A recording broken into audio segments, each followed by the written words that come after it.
Welcome to the call. We're going to hand it straight over to our host, Alvaro. Alvaro, please do go ahead. Thank you very much. At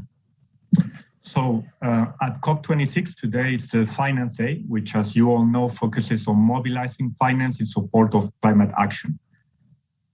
Welcome you all to this hybrid event at the IFAD COP Billion. It is great to see all the action that's going on today in Glasgow.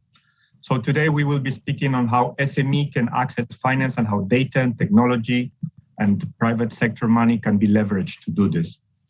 Severe and extreme climate events are becoming more frequent, and the rural poor, including small farm holders, are negatively impacted by these effects of climate change.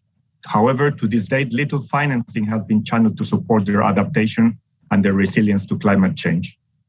Today, we will be addressing this lack of financial resources, whether it's through new vehicles, information availability, data that can mobilize and crowd in private sector investment.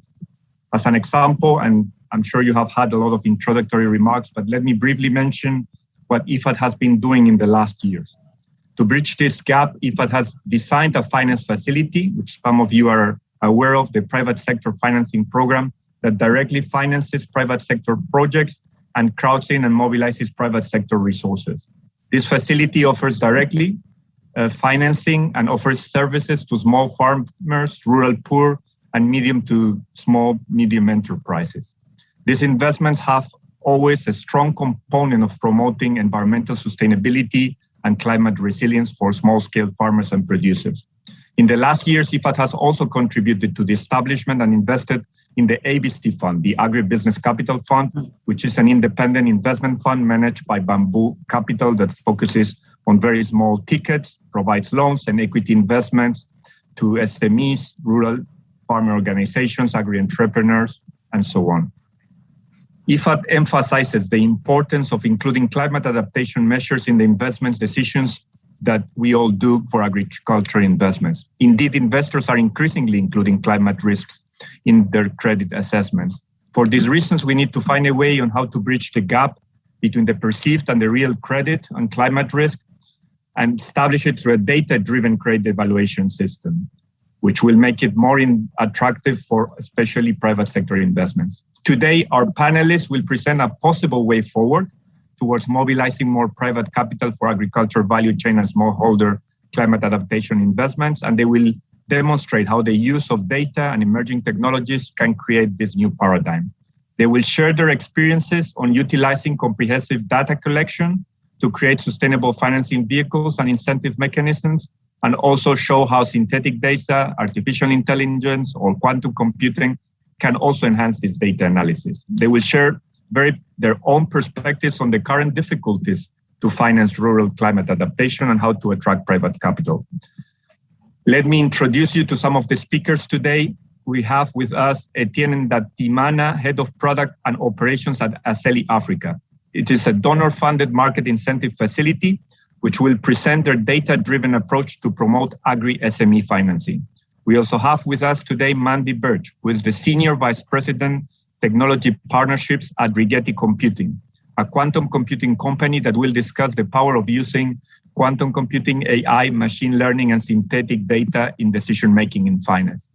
Henrik Franklin, Director of Portfolio Origination and Management at the Nordic Development Fund, which will provide the perspective of an IFI exclusively financing climate mitigation and adaptation. Also, we have with us Jonathan Casey, Climate Change Manager at CABI, an intergovernmental research organization which will provide insights from an investor-led research from the CASA program on commercial agriculture for smallholders and agribusiness. And finally, also with us, Nicolas Kleiber, Chief Investment Officer at Shipion Capital, an African-focused hedge fund manager that will bring the institutional investor community point of view and how institutional capacity may be mobilized at scale.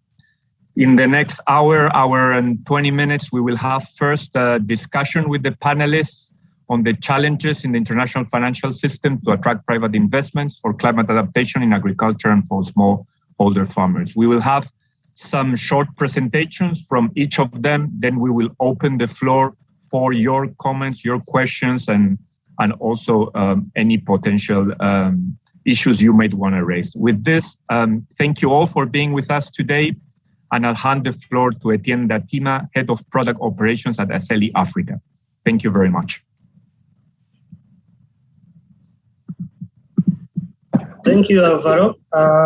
Hello, everyone. Yeah, as you mentioned, my name is Etienne Datimana, joining virtually from Nairobi, Kenya, representing Aceli Africa. So Aceli Africa was born out of an extensive study aiming to understand why agriculture is underfinanced. We're focused in Africa and Latin America. This study involved over 30 lending institutions and looked at the characteristics of thousands of loans and historical portfolio performance over a 5-year period. Let's look at the findings next from this study. Let's look at the findings on the next. So this study established that the risk of lending to agricultural SMEs was twice higher than lending to other sectors for the same lender, yet the returns were about 5% lower. In addition, the cost of originating and managing agricultural SMEs was found to be high, and sometimes higher than the revenue accruing to the lender, even when the loan is fully repaid.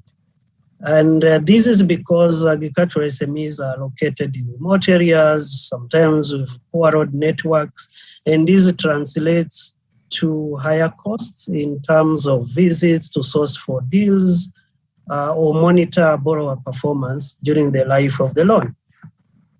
Now, when you look at these high risks and costs, yet the returns are low, what it means, lenders will then allocate, their limited capital to other sectors, given the opportunity cost involved.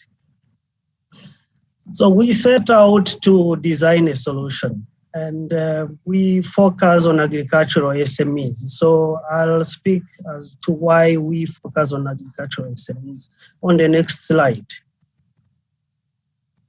It's indeed an established fact that agricultural SMEs are the best channel to serve smallholder farmers in rural areas.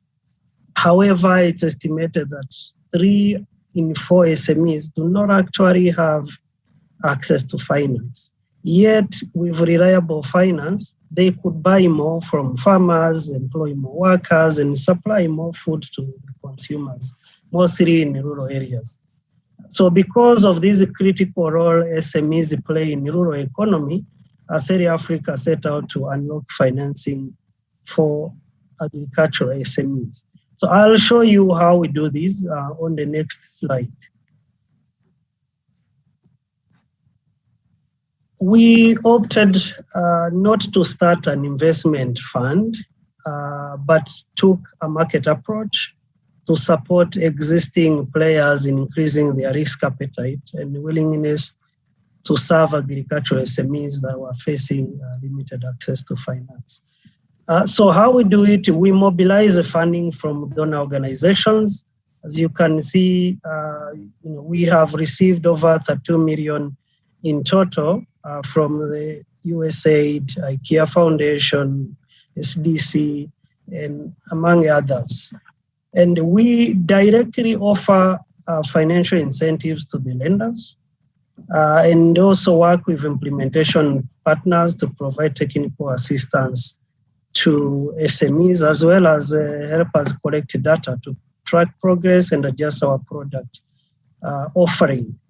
So with this good funding in place, we project to unlock at least $600 million in financing for agricultural SMEs over the next 4 years, so by 2025.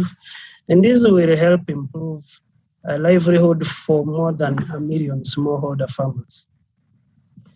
More importantly, we are out to demonstrate that our model works and hope governments in Aceli focus countries will take notice and invest more in the agriculture sector. Next. So we act both on the supply side and demand side of capital. So on the supply side, we offer financial incentives in the form of first loss cover to help lenders mitigate the incremental risk they take in lending to the agricultural sector. And we also provide origination incentives to help lenders defray the high cost of originating and managing agricultural loans. I mentioned happen often in rural areas. We also do provide a capacity building for lenders to adopt the best agricultural lending practices. So on the capital demand side, we do provide technical assistance to agricultural SMEs in the form of training and coaching on business management and also on sustainable agronomic practices. After 1 year of implementation, we are seeing very good progress, as I will show on the next slide. We've signed up 24 lenders, and 19 of them have already registered qualifying loans worth 29 million USD. So that's what we've been able to unlock in just the first year of operations. And typically, we offer higher incentives to lenders serving high-impact SMEs. High-impact SMEs SMEs that are gender inclusive, contribute to food security and nutrition, and SMEs that apply sustainable environment practices. So with Aseri support to lenders, almost half of these loans have gone to SMEs that were able to borrow over $25,000 US for the first time. We call them new borrowers. And these SMEs together have purchased, from over 200,000 smallholder farmers and employed 4,000 workers plus. But more importantly, we're happy that these SMEs are inclusive, and 65% of the revenues they generate were paid to the farmers and employees, mostly based in rural areas. So these are just the initial successes we have registered, but what will success look like for us? I'll speak to that on the next slide, please. So currently, we are using donor funds to mobilize a private sector lending to the agricultural sector. But over time, as you can see on the graph, we hope that lenders will understand lending to agriculture better and lend with limited or no incentives from us or any other party.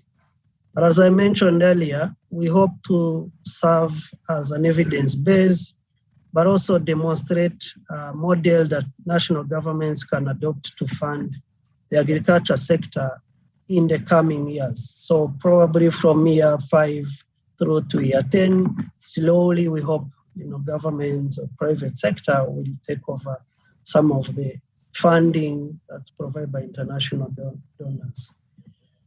I would want to conclude by highlighting some of the challenges faced in collecting data and emerging opportunities on this slide. As I said, we did an extensive study and we continue to collect data over time. However, this data comes in different formats and we are not always able to verify when it was collected and how accurate that data is. In addition, it comes in different forms. Different standards may also be applied in measuring the same thing across different actors, and this may make an apple-to-apple comparison very difficult to do. We're also dealing with different data protection laws across the countries we are operating in. Some allow for more data disclosure than others, and this limits the comparability of analysis we can do across these geographies. Some of the data is seen as complete, other data is not complete. And while, for example, financial data may easily be available and more reliable, we also do have to collect data, for example, on improvements in the livelihood of farmers, which is more complex to collect and analyze. And as you have also seen with COVID-19, things can actually change. and upset the study or make it more complex to compare across time.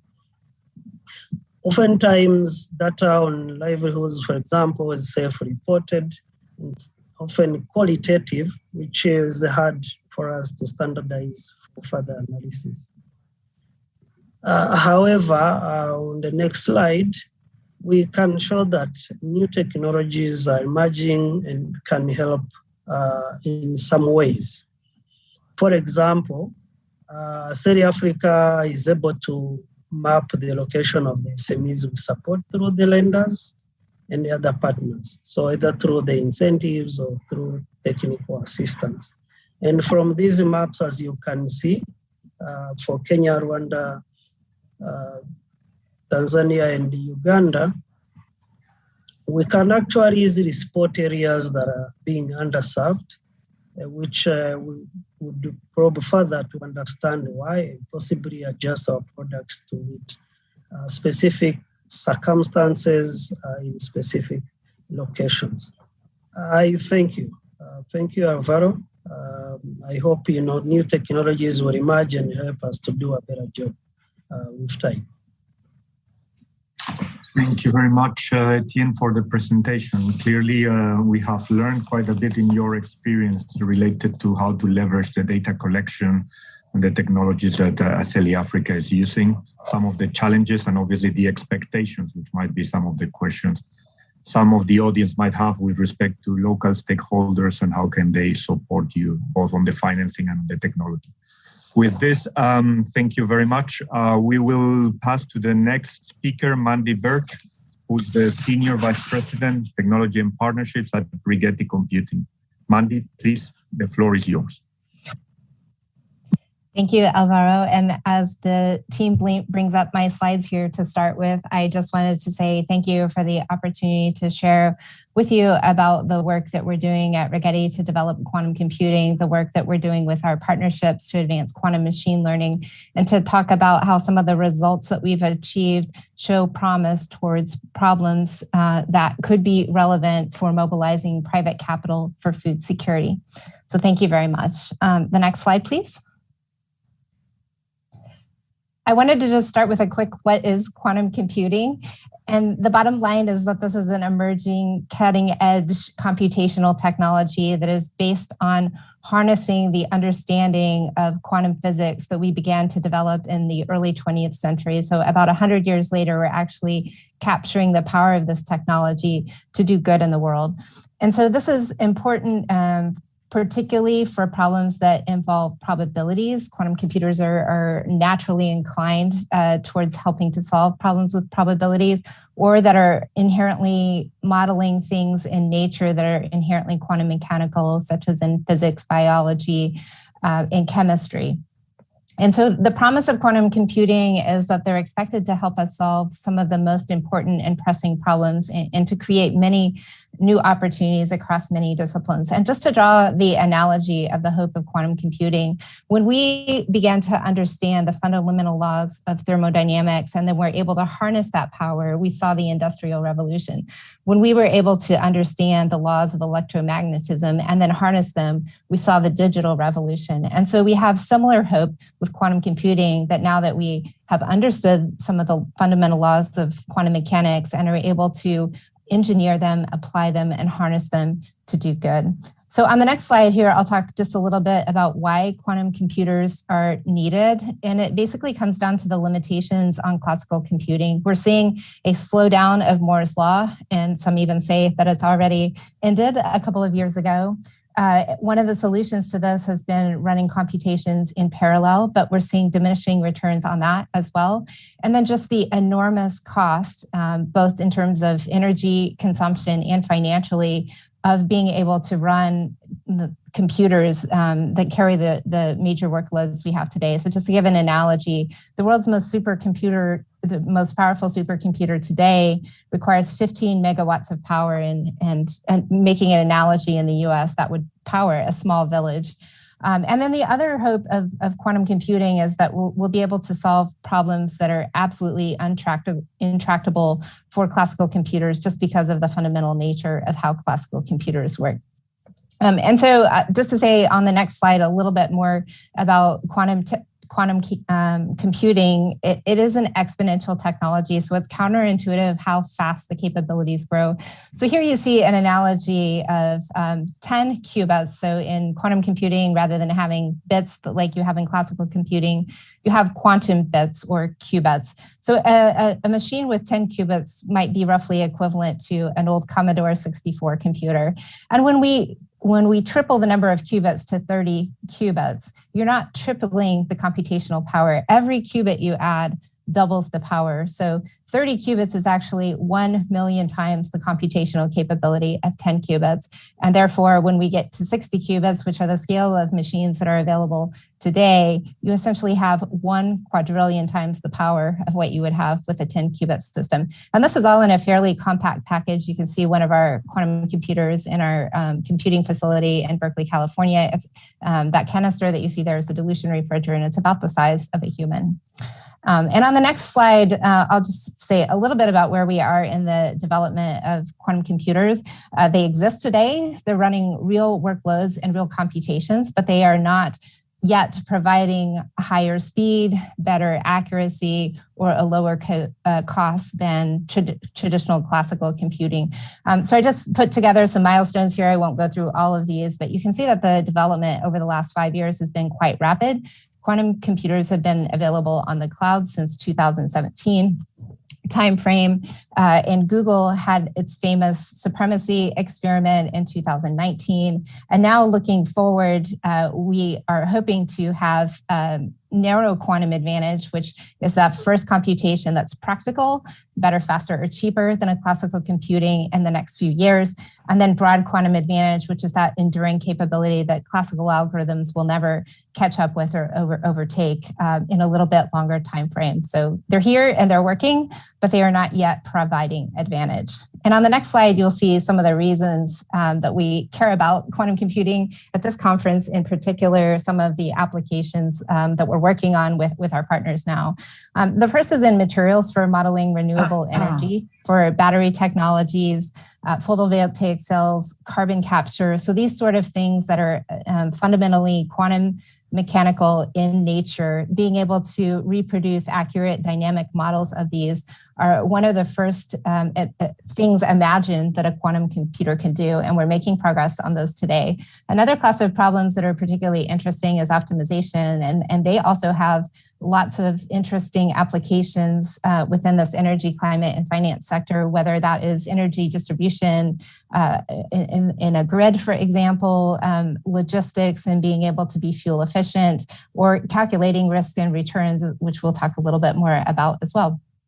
Another promising application is being able to model climate science. Now, this is an enormously complex computation. It uses a lot of computational power, but it is inherently quantum mechanical in nature. So we have done some small work on being able to model satellite imagery and being able to have better weather forecasting. We are a long ways from being able to fully model climate, but there is hope that subsets of these problems will be reachable within the coming decades. And today I wanted to talk to you a little bit more about two other applications here, generating synthetic data and modeling financial volatility. So on the next slide, you'll see what generative modeling is. So basically, these take any type of data and they learn to mimic what was in the original data source so that these new samples you generate are indistinguishable from the original. So this is useful for things where you have scarcity of data, and that could be for any reason. Either you just don't have good data and you have to throw a lot of it out, or because people don't like to share data. There's maybe widely available, but there is security or business advantage reasons that people don't like to share their actual data. It can be used for data anonymization. And so instead of removing privacy and security information, you can actually generate completely new data that's clean. It can be used for more quickly training other models in machine learning, and it can be used for generating images, which is a problem that we've worked on with the US Air Force for weather modeling and being able to take satellite imagery where there were gaps in coverage and then being able to accurately fill in the gaps where there was missing information. And on the next slide, you'll see a problem that we worked on in partnership with Innovate UK and Standard Chartered Bank, as well as the University of Edinburgh.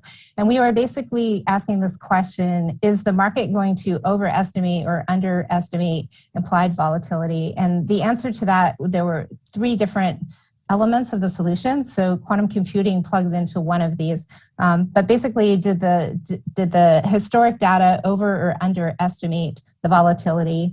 What are the features that actually predict the volatility, which is actually something that quantum computers may be good at as well, but it wasn't the focus of this particular study. And then quantum machine learning, which is the part I'll tell you a little bit more about on the next slide here. So what we did was we built the market generator, we called it. So we were basically generating a synthetic market data for currency pairs to be able to predict the volatility and be able to better price options. And so the result, we used something called a quantum circuit Born machine, and we were able to produce the distribution accurately using 10 noiseless qubits. So we don't have noiseless qubits, but we were working on a simulator, and we were able to accurately figure out exactly what are the engineering parameters we need to be able to accurately generate those. And you can see on the right that it did a good job of predicting, particularly on the tails where it's actually difficult to get the distributions to match. And so the promise that we saw here generated the next steps that we're taking. The first is really being able to expand the results to the new hardware that's coming available this year that have lower error rates and a larger qubit size. So we believe that with 50 or more qubits and with some error reduction, that we will actually be able to hit quantum advantage with this particular use case in the coming years. And then the final thing I wanted to say is just a call to action as the next steps. We would like to be able to partner for additional use cases, such as the one that we're talking about here, in being able to mobilize private capital for food security. So we think that there's an opportunity here to be able to model risk, model volatility in an area where there is scarce data, produce synthetic data, and be able to give investors a more accurate picture of what the financial risk of investment might be, and therefore produce better and lower interest rates associated with that. So thank you for the opportunity to share a little bit about the work that we're doing at Rigetti in conjunction with our partners. We would love for you to join us on this journey as well. And back over to you, Alvaro. Thank you very much, Mandy. It was very interesting to see all the latest developments related to quantum computing and some of the potential applications that you're already looking at on climate volatility, on modeling climate science, and how quantum computing and machine learning can be part of the discussion and how to price many of these risks. So thank you very much. With this, we'll go to the first, before we go to the next speaker, let me remind you, I think I did not fully explain in case you're not familiar with the IFAD Pavilion and how you can ask questions. If you are online, you can ask questions via the Q&A button. If you're joining us live from Glasgow, you can ask questions via the Vivox app. So please download it into your phone and ask one of our team members for the code in case you want to post a question. So both either online through the Q&A button or through the Vivox app. So thank you all. With this, let's go to the next speaker, Mr. Henrik Franklin, Director of Portfolio Origination and Management at the Nordic Development Fund. The floor is yours, Henrik. Thank you, Alvaro. And greetings from Helsinki and the Nordic Development Fund.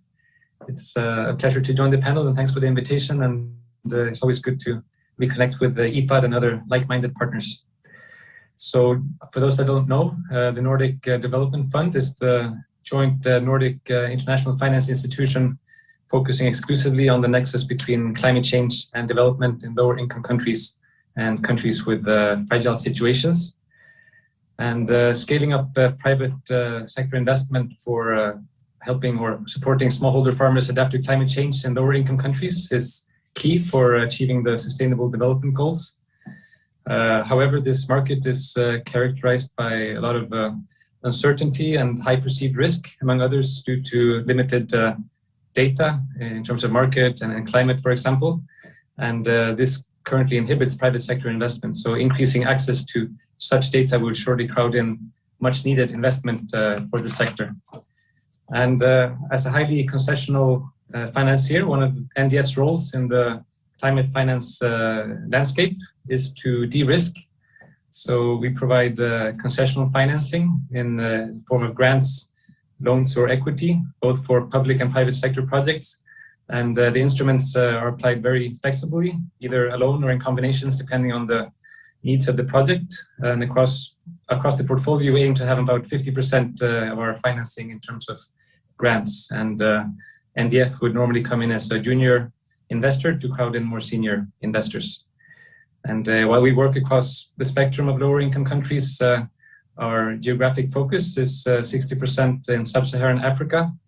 We work on both climate mitigation and adaptation, but our aim is to have about 50% of our financing for adaptation, and accelerating progress on gender equality is also a high priority, which is also a shared priority among the Nordic countries. And being a relatively small and nimble organization, our modus operandi is to complement, co-create, and convene. So we work very much in co-financing arrangements or other financial and non-financial partnerships. And our sweet spot is to engage in early stage design and structures, and also to ensure catalytic finance for launch and scale. So I think it was, as was mentioned before, the small and medium enterprises are particularly important to achieve the Sustainable Development Goals, and they are basically the engine of growth. But rural SMEs, especially in lower income countries, face difficulties accessing affordable financing, particularly in the early stages of their financing growth cycle. And this is particularly the case for the so-called missing middle, which are companies that are too big for microfinance, but too small for commercial financing. And commercial banks and other institutional investors have a relatively low appetite to risk, require higher returns, and are often reluctant to invest in unproved startups and greenfield companies, especially in sectors like smallholder agriculture, which are perceived as high risk and also vulnerable to climate change. So unlocking such finance requires different de-risking mechanisms. And this can be done, for example, through the establishment of blended finance funds with tier structures to accommodate different risk appetites and return expectations. And there would normally be a relatively small junior tranche, for example, a first loss equity from an institution like NDF to mobilize more senior investment at a larger scale. And based on our experience, the challenge is to mobilize both junior and senior like-minded investors, and also finding qualified fund managers that have a strong market presence and market intelligence, in the region, to be able to have strong pipeline development, and also to have strong and solid impact monitoring capacities. And for sustainability, it's also important that we increasingly rope in local financial banks and institutions in this work.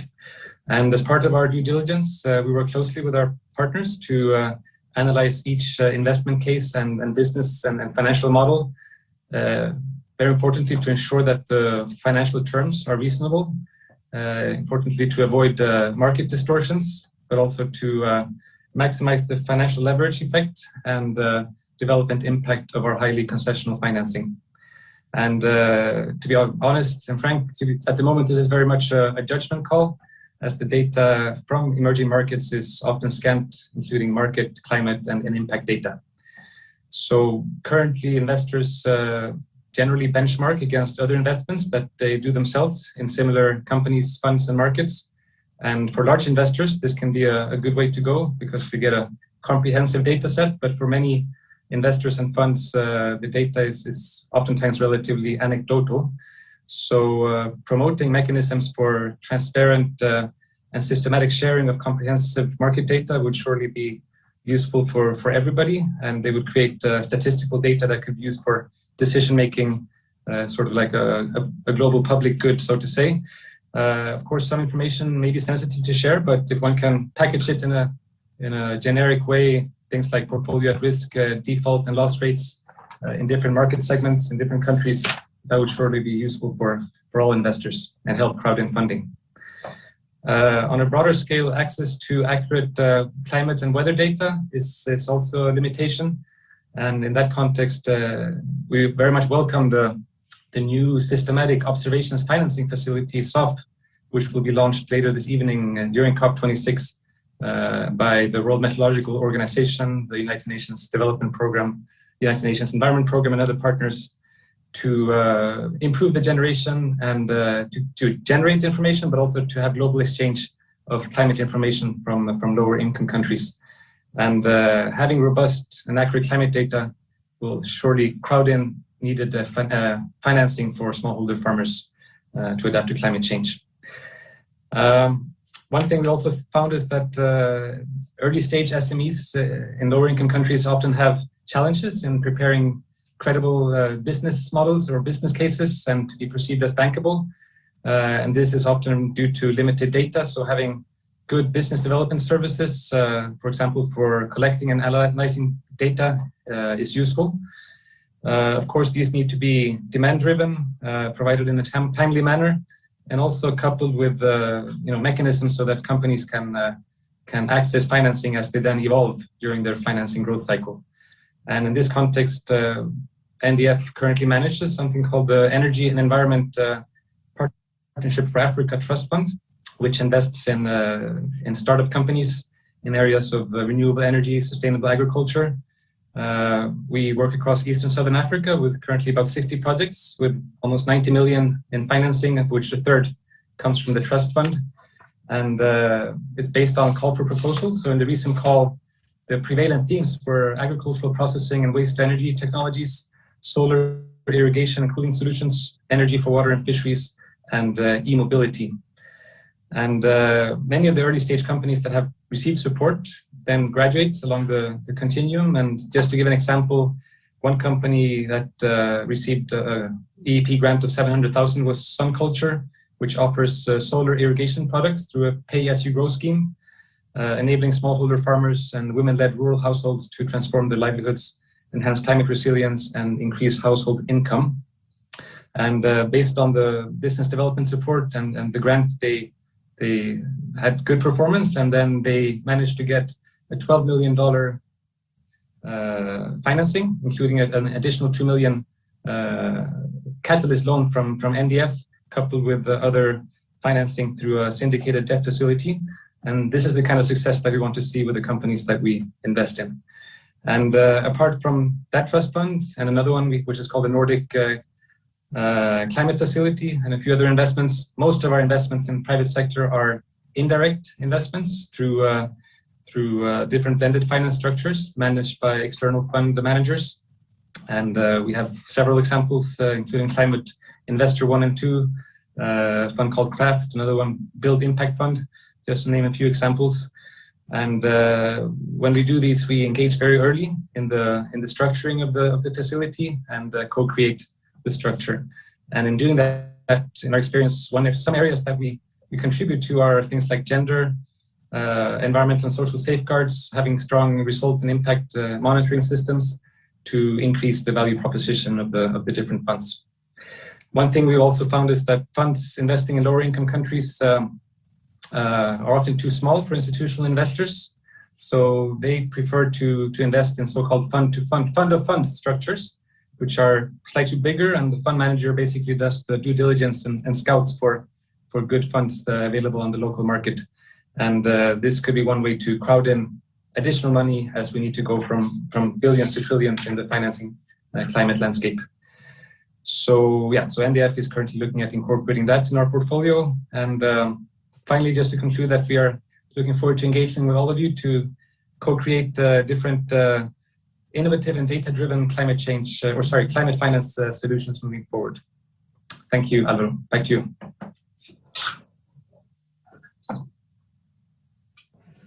Thank you very much, Henrik, and thank you for sharing the experience of the fund in terms of the Clearly, you're one of the specialized institutions that links climate and development, and sharing your experiences in supporting early stage enterprises and how you have crowded in private financing at scale with some example.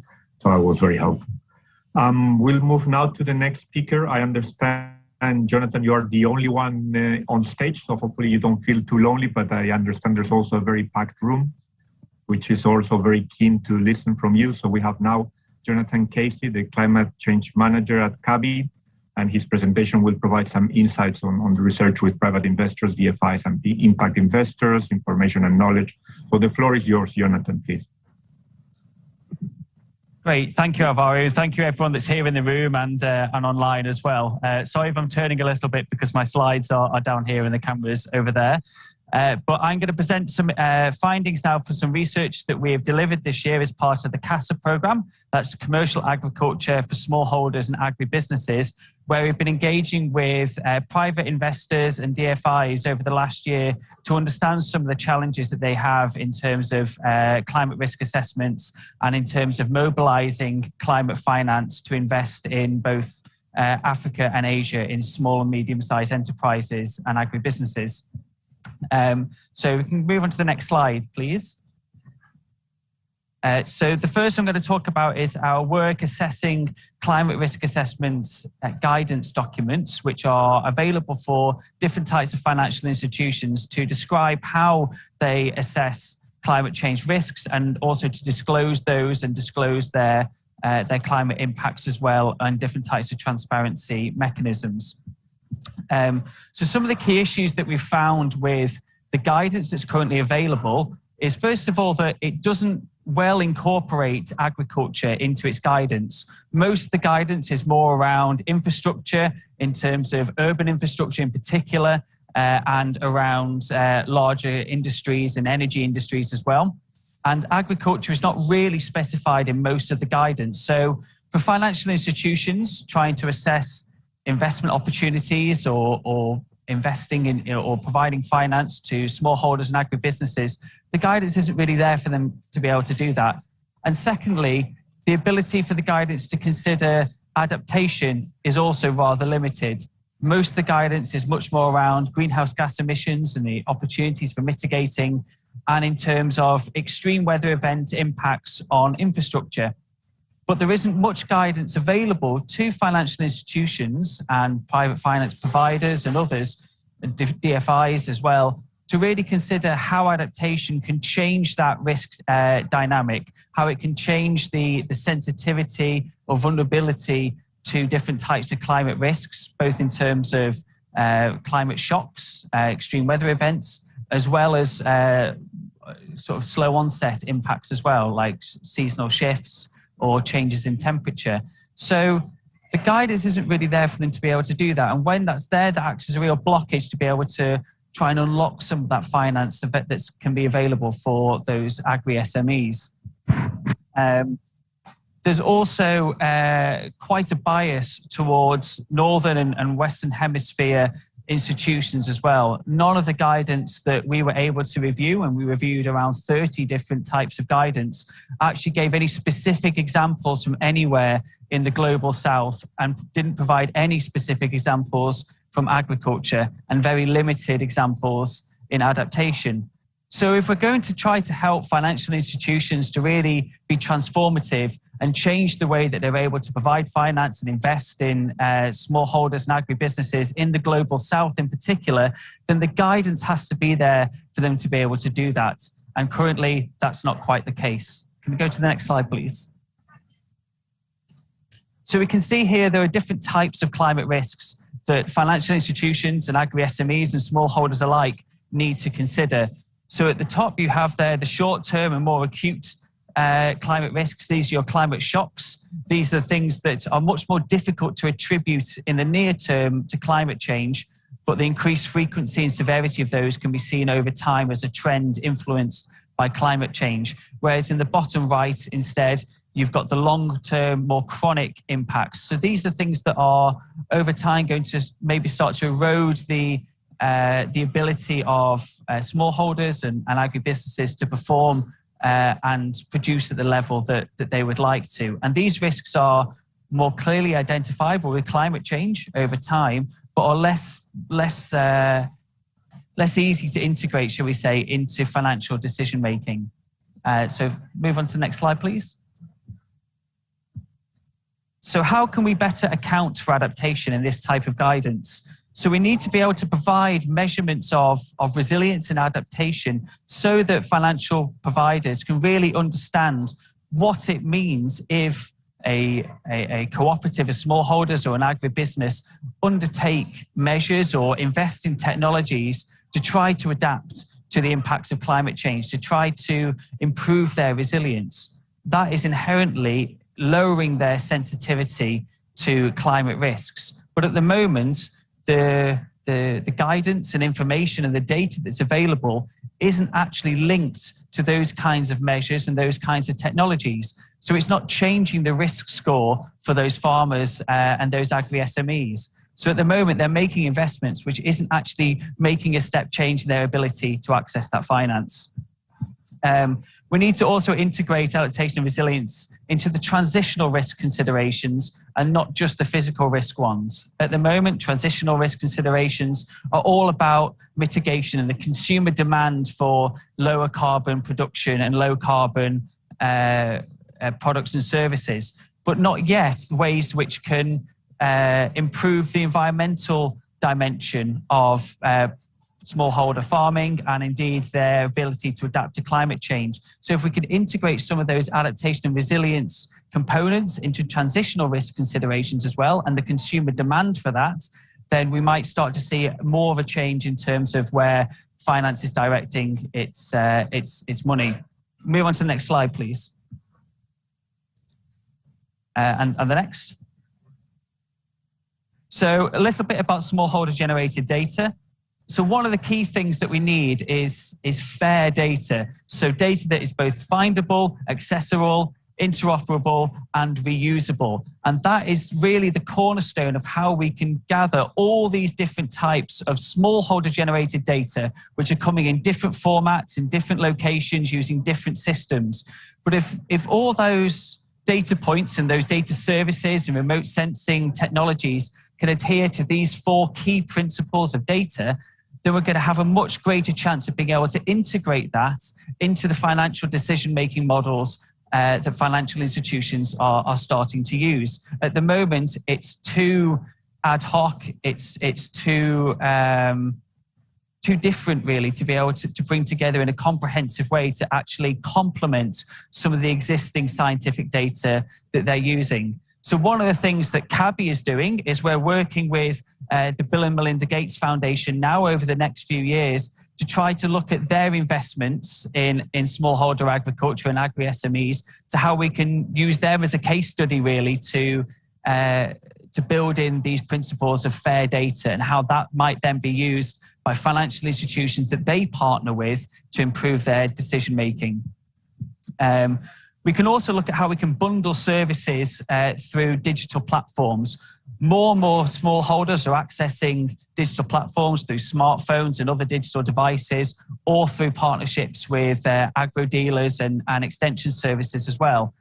And there's a real opportunity here to look at how we can use some of that anonymous data to build a much better picture of clients as well. So not just the climate data, which might be too coarse to get a real insight into their specific sort of vulnerability and risk, but also their ongoing practices. How are they using fertilizers? How are they using different types of biopesticides? What kind of markets are they selling to?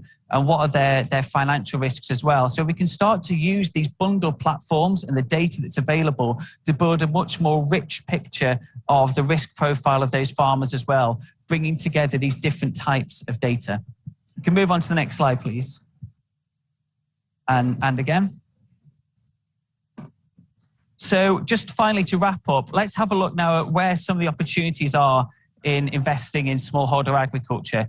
We've just spoken with nearly 30 private equity investors for a new piece of research, looking at where they see the opportunities in climate smart agriculture technologies in particular.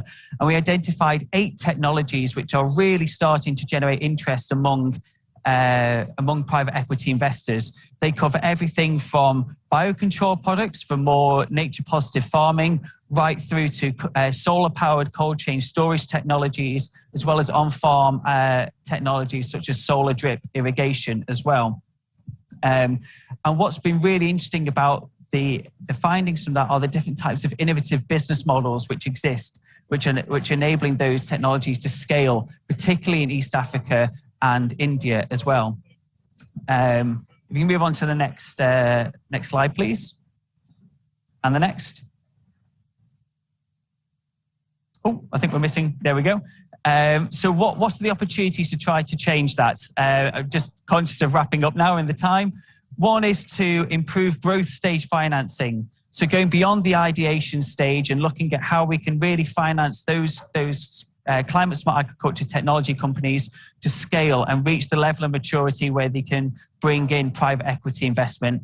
And matching that needs to be technical assistance. At the moment, there's a huge amount of technical assistance available at the initial ideation stage, but not at the growth stage. So we need to make sure that public finance is also driving that technical assistance right through to, as companies grow as well.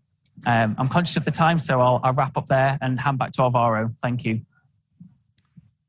Thank you very much, Jonathan. Indeed, it was very interesting. I'm seeing that all of the panelists are bringing very different angles, and they're coming from very different places, I would say. But it's clearly interesting how we manage, perhaps through the questions later on and the discussion, to bring all of them together. So thank you for sharing your research and some of the conclusions from the CASA program on the commercial agriculture for smallholders and agribusinesses.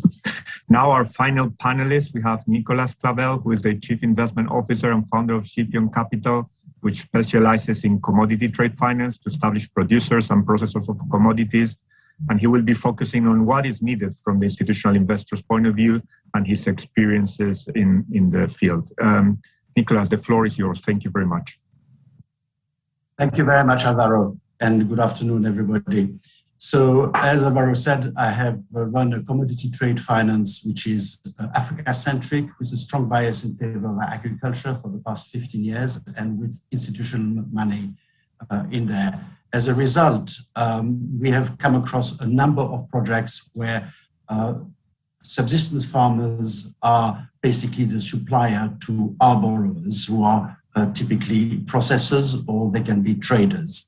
So we have seen the kind of issues that are basically faced by the subsistence farmers. If we could move to the second slide, please. Yeah, thank you very much.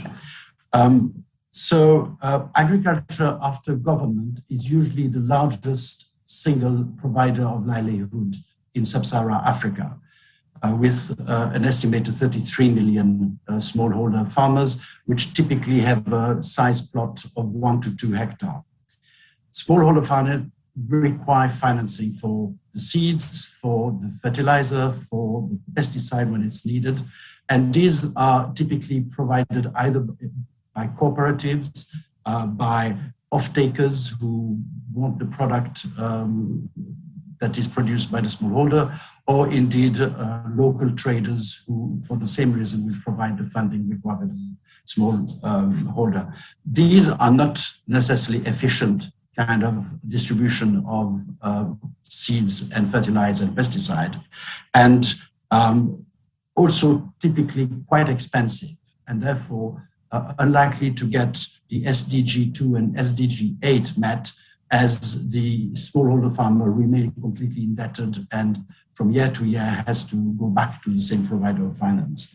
So only systems and processes that can be scaled up in most markets are likely to actually attract institutional money. Could I go to the next slide, please?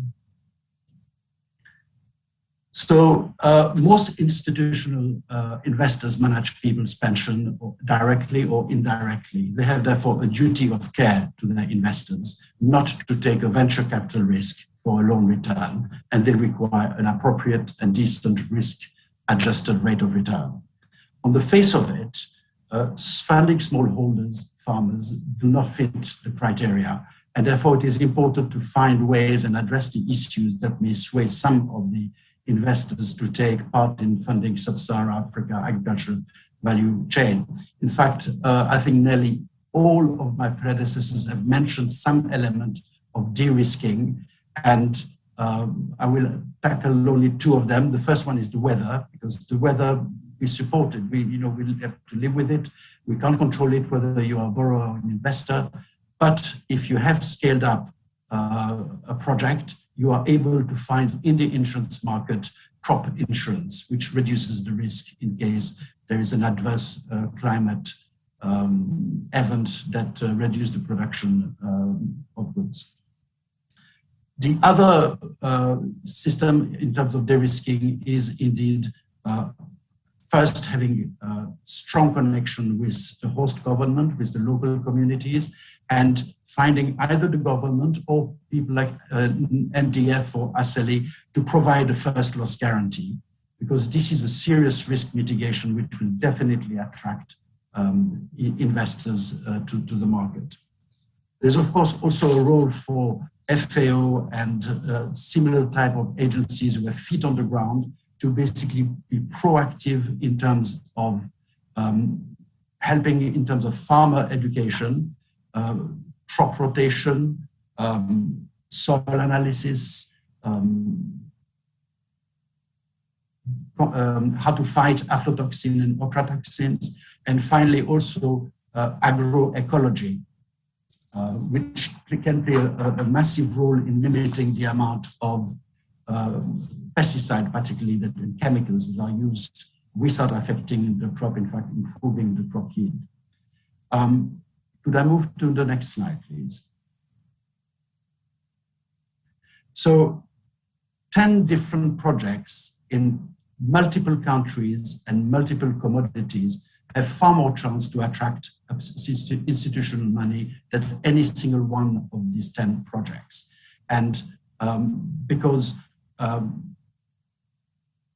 every investor will look at the risk, spreading the risk amongst a number of projects, so that if one struggles or fails, their money is not completely lost. So, but in addition to that, you still have to, of course, produce a decent return.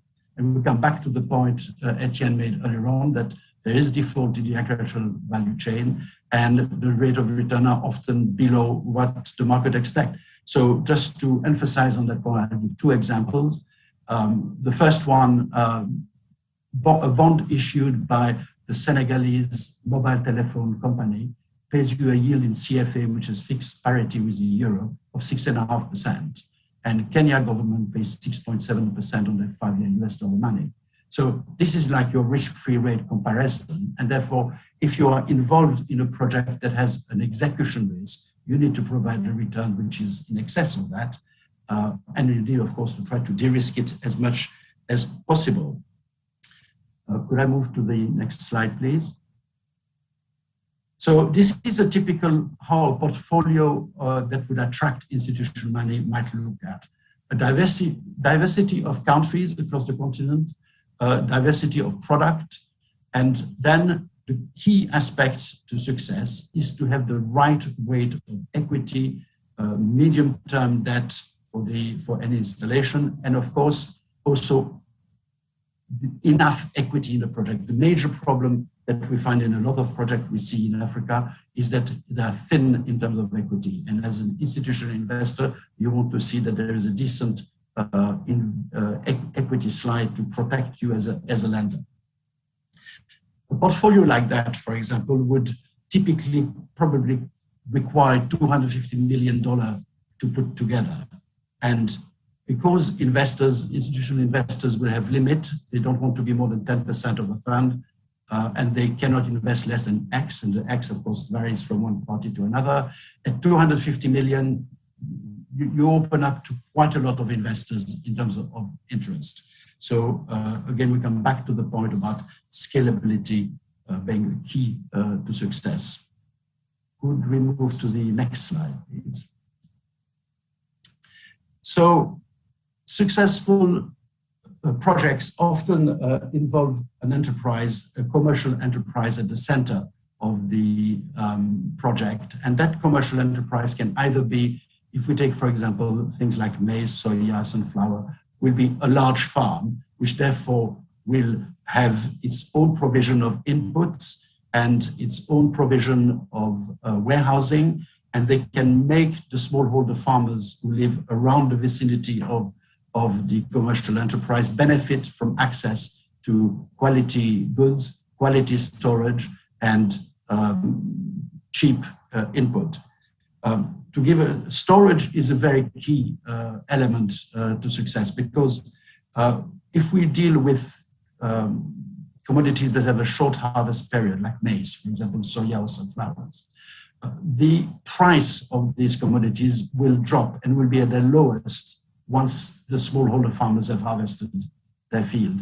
Therefore, if you are able to store part of it in good condition and sell them only 45, 60 days later, you can increase the smallholder return by 40% or more.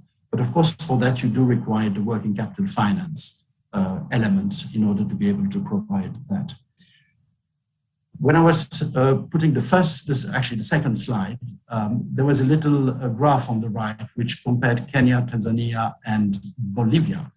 And it compared the sort of return of white maize per hectare by the various farmers. And Bolivia, as an example, was level pegging with Kenya and Tanzania at the turn of the century, and has since trebled the kind of input and output that they are able to produce, giving now a Bolivian farmer about $3,100 per hectare, compared to roughly $800 for a Kenyan or Tanzanian farmer. So there is basically hope at the end of the tunnel. There are other issues that need to be sorted. Land reform is often a key factor in there. But in any case, there's hope at the end of the tunnel. If we could now just have the final slide. Yeah. So the key element, diversification, scale, return, risk mitigation, involvement of governments and civil society. These are the key recipe for success of a project involving helping smallholder farmers across the continent. Thank you, Alvaro. Thank you very much, Nicolas. Clearly, you have set up a lot of important drivers of what could attract more capital. In some cases, it involves many of the participants and how can they obviously help also in the case of IFAD or Nordic Development Fund in how to de-risk. And in the case of CAVI, Africa, Rigetti Computing also on the data side. So I understand there are no microphones in the room, so all the questions will be received. Let me remind you online through the Q&A button and also or through the Vivox app, which you can download into your phone. Let me start with one question, perhaps. I mean, there was today's session was very much emphasizing the use of data and the availability of data. So let me perhaps open the panel, perhaps for this question. I mean, any of you can answer, but probably Henrik or Mandy or Etienne can start with it. I mean, perhaps we can start with Henrik. I mean, what type of data availability or clarity of data would enable you to make better choices in the pipeline of NDF? What would you expect, or how can some of the participants or the industry help you in terms of improving your pipeline? How important can data be in the selection of your own projects? Over to you, and also perhaps any other member, please free to jump in after Henrik. Over. Perfect. Thanks, Alvaro. No, it's a key point. I think several speakers mentioned the need to crowd in institutional financing, which is probably out there, but it needs to find its way to the smallholder farmers and these critical investments in climate adaptation in Africa in particular, but also other lower income countries. So I think for us as a highly sort of concessional financier, based on taxpayers' money, we want to make sure that our relatively limited resources on a concessional basis are really leveraging the maximum possible institutional financing. So in every discussion we have on a new fund or a new partnership, we always try to see, what is reasonable in terms of amount of our junior tranche in terms of concessionality, but also what is the reasonable, returns and things like that. And on that, it's really, as I mentioned, more or less comparing similar funds that either exist or other experiences, either our own or others. That's more or less what we can do at the moment. But if business propositions that we co-create could be really based on more evidence-based data, and here I mentioned things like market data. I mean, in more developed markets, Europe or the US, there's all this data, that the credit agencies use, for steel industry or other kind of big industries. But for the kind of market segment that we have in lower income countries on smallholder farming, it's quite scant, the data, and it's not comprehensively systematized and put in for common use. So some kind of mechanism, I think there were some interesting ones mentioned by Aseli and others, if we can further expand those, and maybe as development partners, as we engage in different initiatives, all this aspect about data sharing as an important part of the policy or dialogue, maybe also at the country level, looking at data protection laws, if there are ways to make this type of information, as I mentioned, on losses or default rates, which of course are sensitive. We don't want to disclose individual companies, but on a gross sort of a comprehensive way to yes, both for us as financiers, but also for proponents that come to us with business propositions, to be able to show that they have data from some kind of credible source, so that it's not just anecdotal. And that comes back to the climate, what I mentioned for the SOFT initiative, for example, which is a great global initiative to really bring all countries in the world to a similar standard, because as we know, whatever data comes in, whatever comes out later on in different apps depends on the original quality of the data. So if we can have more systematic data collection at the country level, and here is really where the public sector comes in. So looking at, enabling environment, and the public sector has a key role also to get some of this data collection going. Thanks.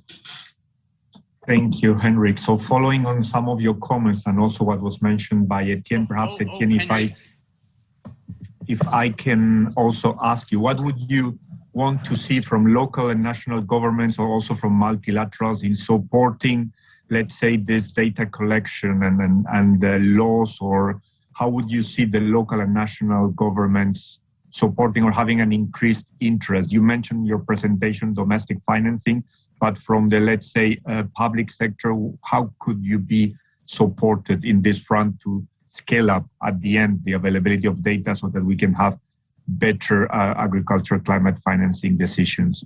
Etienne, if you want to comment briefly on this. Yeah, thank you, Alvaro. Yeah, of course, a part of our mandate is to engage relevant government agencies in our focus countries, invite them to co-create solutions that would enable or channel more investment in the sector. But from the onset, we know that local or national governments have other priorities, and some may or will respond faster than others. In other days, we'll have to put in significant efforts to get the government's attention to what we're doing, what we're trying to achieve. But that said, we are optimistic that with the success of our model a couple of years from now, government agencies will be interested in adopting our work and possibly taking it further. And very specifically, I would say we are operating from a limited data set. Before Aseli did the study, it was always known that learning to agriculture is risky, but no other institution had gone ahead to actually quantify the risk. How high is the risk? And that's what we did. We recognize that just working with, say, 30 plus lenders is just a small subset of the many lenders that exist in the region where we are. Now, if you expand that to several countries in this world, then it means it's almost a drop in the ocean. And who can actually take on that Herculean task? It's possibly the public sector. We're looking up to the regulatory authorities, bit of statistics to actually gather more data that's sector specific and actually get into the climate finance space and understand what's happening there. So it's easy for us, NDF and many other actors to be able to actually craft solutions, because if all the investment we have goes into data collection and analysis, then there is little left in actually implementing the solutions we want to put across. I think I'll stop my remarks there. Back to you, Alvaro. Thank you very much, and very interesting to connect both. There was also another mentioning, perhaps also, trying to liaise some of the topics that were explained, probably for this question, perhaps for Mandy and for Nicholas, which was related to weather insurance. So perhaps to here, I understand from the quantum computing side that there has been a lot of work on trying to model climate science and some of the climate volatility and so on. And perhaps to hear also from Nicholas on how he, in his commodity trade finance business, how is, if he embeds also weather insurance in some of his operations, or how he sees the future in terms of institutional investors also, if that could be part of an answer to certain, at least, pricing of risk. So perhaps, Mandy, if you want to start, and then Nicholas complement. Thank you. Sure, thank you. Well, one of the themes that I heard is just getting accurate data and information available to help facilitate some of this decision making is one of the big challenges. So I think one of the hopes from the work that we've been doing around generative modeling is that even in the face of imperfect data, or even in the face of data that's sensitive that you wouldn't necessarily want to share, there are ways of taking that data, bringing it together in an anonymous way to be able to put together new models for how to assess what the volatility and the risk are. So I'm really excited about the possibility of working with some of the folks to learn more about what the sensitivities are, and if there is enough underlying data to begin to build some other models of how to do that. I think in terms of the climate science, I think it's really interesting to think about the combination of things quantum computing is good at. I think one of the interesting things about being able to price risk for climate change in particular, or catastrophic events in specifically, is that there's many sub-problems within that, whether that's generating data or being able to actually model climate in a local area. I think there are really some interesting problems if we were to work with some of the end users. We are producing the technology, but being able to very early on in this emerging technology, be able to partner with others who have the use cases and understand some of the most important problems that we're facing as humanity, to be able to partner on those to figure out what specific kinds of problems could we begin working on together and solve, that really can't be done in a vacuum, because there's so many different stakeholders with different perspectives and angles, and just a really rich problem set here. So those are a couple of thoughts. Thank you. Thank you very much. Nicholas? Yeah. Yes, so on my front, we've been involved in a couple of times with weather insurance and crop insurance. And that, of course, only work on very large project by African standards. So we're talking about multiple of thousands of hectares of land. And if you talk about a normal commodity, which is well known to the market, there is a reasonable amount of data. So if we talk about maize in Kenya or maize in Uganda, the insurance market will have quite a lot of data, and will have provided crop insurance for a number of years to a number of operators. The way it works is that basically they determine what is the average tonnage per hectare that an hectare of, let's say, maize or sunflower should produce. They then take, of course, a first week cover. So if the answer was 10, they will provide you a number that's based on 8 tons, so they already take a 20% haircut. And after that, they will say, okay, if you receive less than X% of this 8 ton, let's call it 90%, we will indemnify you with a difference. So if you have had a weather event and you have lost one crop because of not enough water or too much water, they will then give you the comparison between what you have. They will pay you out between, let's say, 5 ton and 8 ton. So it will cost them like the 3 ton.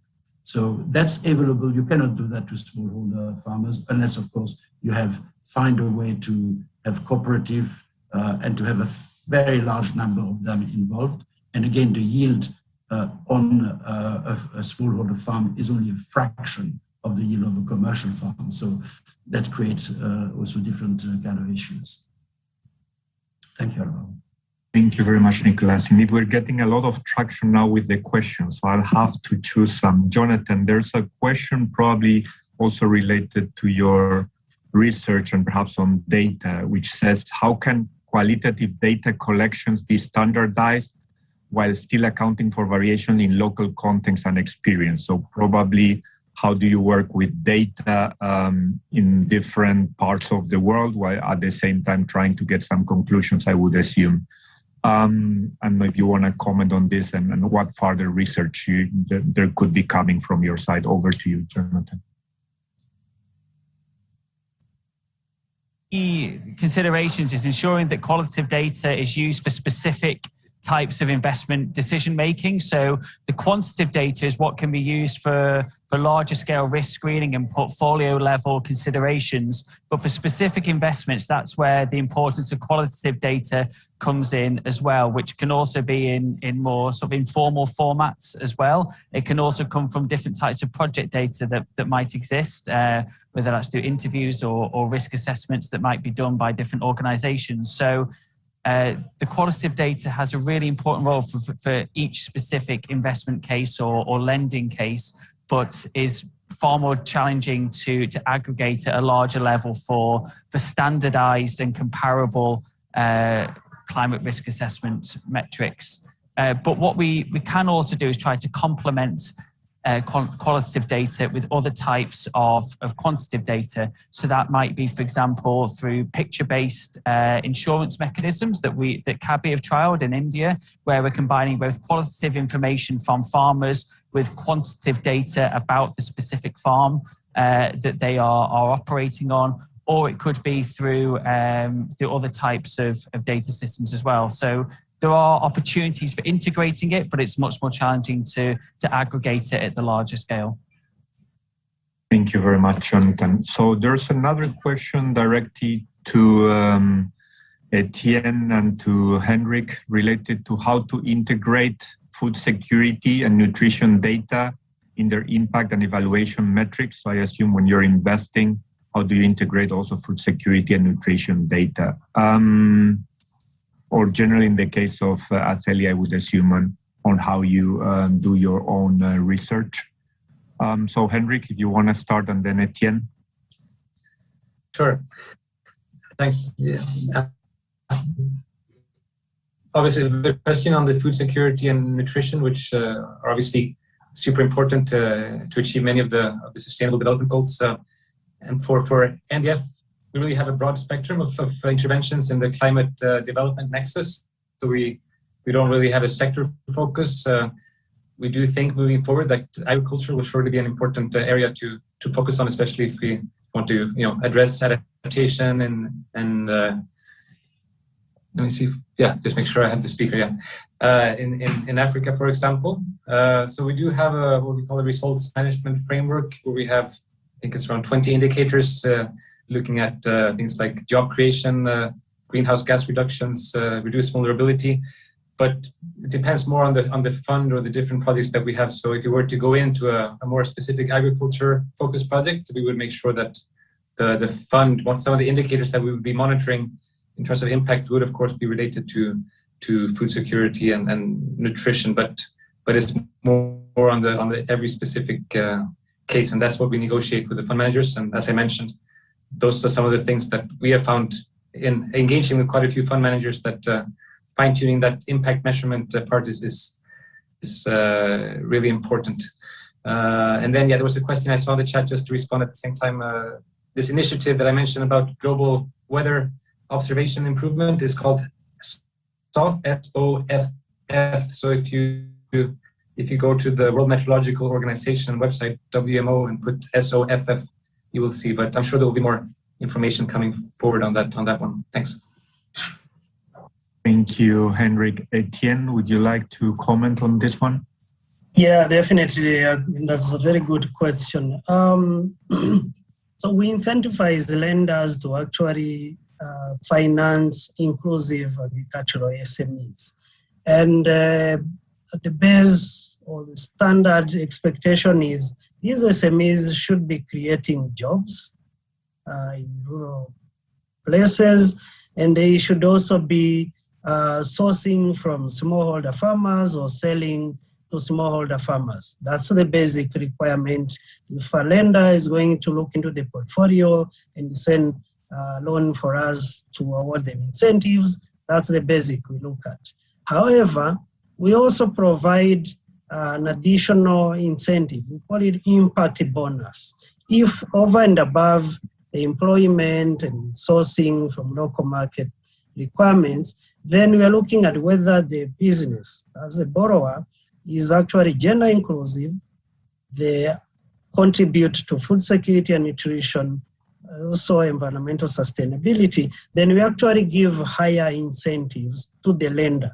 What it means eventually is the lender will possibly do more in that particular segment.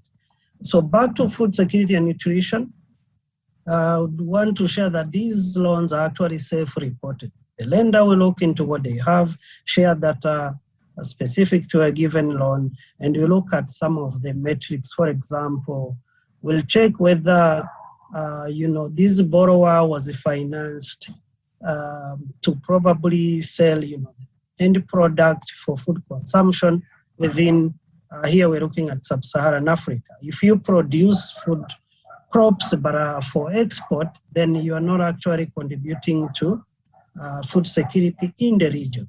So in that case, yes, the same crop, but we will not award you higher incentives because that's not contributing to local food consumption. We're looking at whether these crops could be for containing nutritional, additional nutritional value for end consumers. In that case, if it does, then we give more incentives. So as I mentioned, this is all self-reported from the lender, but we do also conduct evaluations, visits from time to time, using samples to just confirm that whatever is self-reported is actually accurate. So I'll stop there. Back to you, Alvaro.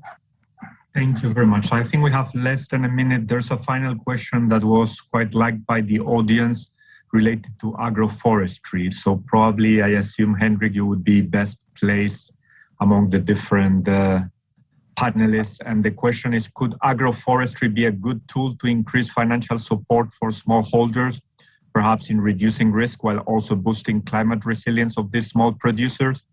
So you have half a minute in a very easy question. Yeah. Yeah. Thank you. No, definitely. I think moving forward, and we're seeing that very much during COP26, that niche solutions, I think, is the word. So really using different, whether it's forests or oceans or other, ecosystem services. So, but combined with the benefit, things like agroforestry or other kind of sustainable use of natural resources, I think is definitely part of the solution moving forward. Thank you. Thank you very much, Henrik. So we have some final minutes. If there's no further questions, I think we can finalize. Let me thank the audience for participating actively, and also big thanks to all panelists for walking us through the existing challenges in the international financial system in how to attract private investors for climate adaptation in agriculture. Today, we heard different perspectives from both institutional investors, experts in innovative data solutions that hopefully have shed some light on the barriers that are constraining developing countries to attract more private funds for agriculture climate financing. So clearly setting up channels that facilitate access to this information, not only for credit risk, but also we saw today for climate risk in the decision making will address some of the uncertainties and perhaps provide a better risk return, at least visibility for private resources. Together with all of the partners today and others in the room, IFAD will continue this discussion on the use of systematic data and emerging technologies that hopefully will overcome the barriers that we're seeing and we will keep working on attracting private capital for investments in rural agriculture and climate financing. I wish you all very good discussions for the rest of the day. Thank you all for joining today, and have a very good evening. Bye-bye.